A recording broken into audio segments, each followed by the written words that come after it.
ಪ್ರಾರ್ಥನೆ ಮಾಡಿಕೊಳ್ಳೋಣ. Hallelujah, hallelujah, hallelujah. Stotram ದೇವ, ವಂದನೆ ಸ್ವಾಮಿ. ಅಪ್ಪ, ದೇವಾದಿ ದೇವನೇ, ರಾಜಾದಿರಾಜನೇ, ಸರ್ವಶಕ್ತನೇ, ಸರ್ವೋನ್ನತನೇ, ಸರ್ವಾಧಿಕಾರಿಯಾದ ದೇವ, ನಿನಗೆ ವಂದನೆ ಅಪ್ಪ.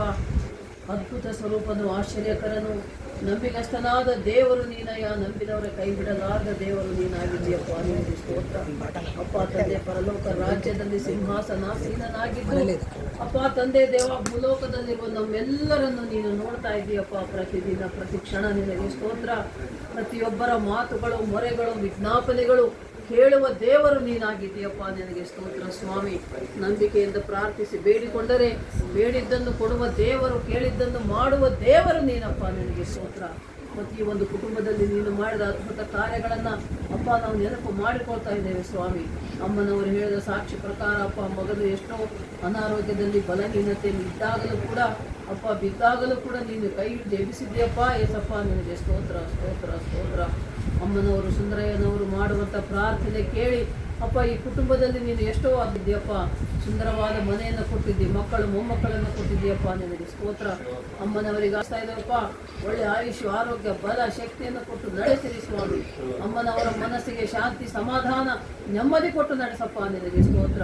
ಕುಟುಂಬದಲ್ಲಿರುವಂಥ ಪ್ರತಿಯೊಬ್ಬರನ್ನು ಆಶೀರ್ವದಿಸು ಅಪ್ಪ. ಮತ್ತು ವಿಶೇಷವಾಗಿ ಅಪ್ಪ, ಚಿಕ್ಕ ಮಗನಿಗಾಗಿ ನಾವು ಪ್ರಾರ್ಥಿಸ್ತಾ ಇದ್ದಪ್ಪ.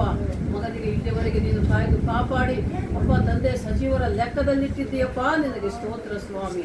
ಕೊಟ್ಟಂಥ ಮಗಳನ್ನು ಆಶೀರ್ವದಿಸಿರಿ, ಕುಟುಂಬವನ್ನು ಆಶೀರ್ವದಿಸಿರಿ. ಸೇರಿ ಬಂದಿರುವ ಎಲ್ಲ ಬಂಧು ಮಿತ್ರರನ್ನು, ವಿಶ್ವಾಸಿಗಳನ್ನು, ಸೇವಕರನ್ನು ಎಲ್ಲರನ್ನು ನಿಮ್ಮ ಕೈಗಳಿಗೆ ಒಪ್ಪಿಸಿಕೊಡ್ತಾ ಇದ್ದೇನಪ್ಪ. ಅಪ್ಪ, ಸತ್ಯವೇದದಲ್ಲಿ ನಾವು ನೋಡ್ತಾ ಇದ್ದೇವೆ ಸ್ವಾಮಿ. ಜ್ಞಾನೋಕ್ತಿಗಳು 3ನೇ ಅಧ್ಯಾಯ 33ನೇ ವಾಕ್ಯ ನೋಡುವಾಗ, ಯೆಹೋವನು ನೀತಿವಂತನ ಮನೆಯನ್ನು ಆಶೀರ್ವದಿಸುವನು ಎಂದು ಹೇಳ್ತಾ ಇದೆಯಪ್ಪ ವಾಕ್ಯ. ಹೌದಪ್ಪ, ಅಮ್ಮನು ನೀತಿವಂತರಾಗಿರುವಾಗ ಅಪ್ಪ, ಈ ಕುಟುಂಬವನ್ನು, ಈ ಮನೆಯನ್ನು ನೀನು ಆಶೀರ್ವದಿಸಿದ್ದಿ ದೇವ. ನಿನಗೆ ಸ್ತೋತ್ರ. ಅವರ ಮನೋ ಕೋರಿಕೆಗಳನ್ನು ನೆರವೇರಿಸಿದ್ದಕ್ಕಾಗಿ ಸ್ತೋತ್ರ ಸ್ವಾಮಿ. ಮಗನನ್ನು ಮರಣದ ಹಾಸಿಗೆಯಿಂದ ಎಬ್ಬಿಸಿದ್ದಕ್ಕಾಗಿ ಸ್ತೋತ್ರ ಸ್ವಾಮಿ. ಅಪ್ಪ, ನಿನಗೆ ನಾವು ಕೃತಜ್ಞತಾ ಸ್ತುತಿ ಸ್ತೋತ್ರಗಳು ಸಲ್ಲಿಸ್ತಾ ಇದ್ದೇವಪ್ಪ.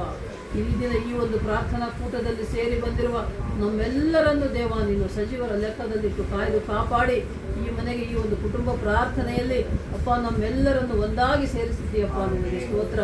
ನಾವೆಲ್ಲರೂ ಒಮ್ಮನಸ್ಸುಳ್ಳವರಾಗಿ, ಒಂದೇ ನಂಬಿಕೆ ಉಳ್ಳವರಾಗಿ, ಒಂದೇ ಕ್ರಿಸ್ತನ ಪ್ರೀತಿಯನ್ನು ಹೊಂದಿದವರಾಗಿ, ಪ್ರಾರ್ಥನಾ ಪರರಾಗಿ, ಪ್ರಾರ್ಥನಾ ವೀರರಾಗಿ ನಾವಿಲ್ಲಿ ಬಂದು ಸೇರಿರುವಾಗ ಅಪ್ಪ, ಈ ಕುಟುಂಬವನ್ನು ಆಶೀರ್ವದಿಸು ಸ್ವಾಮಿ. ಈ ಕುಟುಂಬಕ್ಕಾಗಿ ನಾವು ಪ್ರಾರ್ಥಿಸ್ತಾ ಇದ್ದೇವಪ್ಪ. ಈ ಕುಟುಂಬದಲ್ಲಿ ನೀನೇ ಯಜಮಾನನಾಗಿರು ಅಪ್ಪ. ಮಕ್ಕಳಿಗೆ ಜೊತೆಗಾರನಾಗಿರು, ಸಹಾಯಕನಾಗಿರು, ರಕ್ಷಕನಾಗಿರು, ಒಡೆಯನಾಗಿರಪ್ಪ ತಂದೆ. ನಿನಗೆ ಸ್ತೋತ್ರ. ಮತ್ತು ವಿಶೇಷವಾಗಿ ಅಪ್ಪ, ಯೌವನ ಕಾಲದಲ್ಲಿರುವ ಮಕ್ಕಳಿಗಾಗಿ ಪ್ರಾರ್ಥಿಸ್ತಾ ಇದ್ದೇನಪ್ಪ. ವಿದ್ಯಾಭ್ಯಾಸ ಮಾಡುವ ಮಕ್ಕಳು ಸ್ವಾಮಿ, ವಿದ್ಯೆ, ಬುದ್ಧಿ, ಜ್ಞಾನ, ಜ್ಞಾಪಕ ಶಕ್ತಿ, ಆಯುಷ್, ಆರೋಗ್ಯ, ಬಲ ಕೊಟ್ಟು ನಡೆಸಪ್ಪ. ಆತ್ಮದೇವ, ಪರಿಶುದ್ಧ ಆತ್ಮದೇವ, ನಿನ್ನ ಅಭಿಷೇಕದಿಂದ ತುಂಬಿಸಿ ನಡೆಸಬೇಕೆಂಬುದಾಗಿ ನಿನ್ನನ್ನು ಮೊರೆ ಇಡ್ತಾ ಇದ್ದೇನಪ್ಪ. ಪ್ರತಿ ಒಂದು ಕುಟುಂಬ ಪ್ರಾರ್ಥನೆಯಲ್ಲಿ ಅಪ್ಪ, ಮುಂದೆ ನಾವು ವಾಕ್ಯಕ್ಕಾಗಿ ಹೋಗುತ್ತಿರುವಾಗ ವಾಕ್ಯ ಹೇಳುವ ನಿನ್ನ ದಾಸನನ್ನು ಕೂಡ ಆಶೀರ್ವದಿಸು, ಅಭಿಷೇಕಿಸು ಸ್ವಾಮಿ. ಆಯುಷ್, ಆರೋಗ್ಯ ಕೊಟ್ಟು ನಡೆಸಿದ್ಯಪ್ಪ. ಇಲ್ಲಿವರೆಗೆ ನಿನಗೆ ಸ್ತೋತ್ರ ಸ್ವಾಮಿ. ಸೇರಿ ಬಂದಿರುವ ಪ್ರತಿಯೊಬ್ಬರು ಕೂಡ ಅಪ್ಪ, ನಿನ್ನ ವಾಕ್ಯವನ್ನು ಕೇವಲ ಹೇಳುವುದು ಕೇಳುವುದು ಮಾತ್ರವಲ್ಲ, ನಿನ್ನ ವಾಕ್ಯದಲ್ಲಿ ಬರೆದಿರುವಂತೆ ವಾಕ್ಯದ ಪ್ರಕಾರ ಜೀವಿಸುವಂತೆ ಸಹಾಯ ಮಾಡು.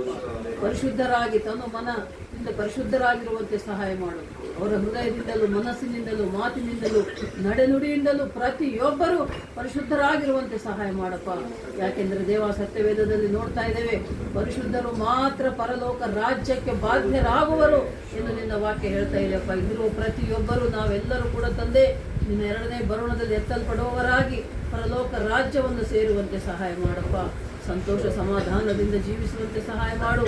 91ನೇ ಕೀರ್ತನೆ 1ನೇ ವಾಕ್ಯ ನೋಡುವ ಪ್ರಕಾರ, ಹೇಳುವ ಪ್ರಕಾರ, ಪರಾತ್ಪರನ ಮೊರೆ ಹೊಕ್ಕಿರುವವನು ಸರ್ವಶಕ್ತನ ಆಶ್ರಯದಲ್ಲಿ ಸುರಕ್ಷಿತನಾಗಿರುವನೆಂದು ನಿನ್ನ ವಾಕ್ಯ ಹೇಳುವಂತೆ ಅಮ್ಮನವರವರ ಮಕ್ಕಳು, ಮೊಮ್ಮಕ್ಕಳು, ಬಂಧು ಬಳಗ ಎಲ್ಲರೂ ಕೂಡ ಅಪ್ಪ ನಿನ್ನ ಆಶ್ರಯದಲ್ಲಿ ಸುರಕ್ಷಿತವಾಗಿರುವಂತೆ ಸಹಾಯ ಮಾಡಿ ನೀನು ಮಹಿಮೆ ಹೊಂದಬೇಕೆಂಬುದಾಗಿ ಎಲ್ಲದನ್ನ ಮಾನ, ಮಹಿಮೆ, ಪ್ರಭಾವಗಳನ್ನು ನಿಮಗೆ ಸಲ್ಲಿಸುತ್ತಾ ನಮ್ಮನ್ನು ನಾವು ತಗ್ಗಿಸಿಕೊಂಡು ದೇವಾ ನಿಮ್ಮ ನಾಮವನ್ನು ಹೆಚ್ಚಿಸುತ್ತಾ ಪರಿಶುದ್ಧನು, ಪರಿಶುದ್ಧನು, ಮಹಾಪರಿಶುದ್ಧನಾಗಿರುವ, ಅತಿ ಬೇಗನೆ ಬರಲಿರುವ ನಜರೇತಿನ ಯೇಸು ಕ್ರಿಸ್ತನ ನಾಮದಲ್ಲಿ ಪ್ರಾರ್ಥಿಸಿ ಬೇಡಿ ಹೊಂದಿದ್ದೇವೆ ನಮ್ಮ ತಂದೆ.